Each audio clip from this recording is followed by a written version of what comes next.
தான் பார்க்க போகிறோங்க. ஒரு பாத்திரத்தில் கொஞ்சம் தண்ணி எடுத்துருக்குறேங்க. இதில் கொஞ்சம் உப்பு சேர்த்துக்கிறேன். இதில் கிரேப்ஸ் சேர்த்துக்கிறேங்க. 5 to 10 மினிட்ஸ் ஆனதுக்கப்புறம் கிரேப்ஸை நல்லா அலசி கழுவிக்கோங்க. நல்ல தண்ணியில் ஒரு தடவை கழுவி எடுத்துக்கோங்க. இந்த கிரேப்ஸை ஜாரில் சேர்த்துக்கிறேங்க. கிரேப் ஜூஸ் செய்கிறதுக்கு கிரேப்ஸை கழுவிட்டு ஜாரில் சேர்த்துக்கிட்டு இருக்கேங்க. இதோட பெப்பர் கொஞ்சம் சேர்த்துக்கிறேன்.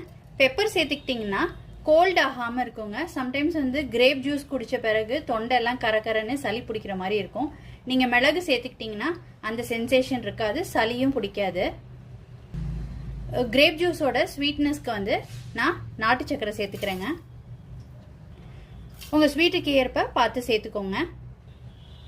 கொஞ்சம் தண்ணி சேர்த்துக்கிட்டு இதை அரைச்சிக்கலாங்க.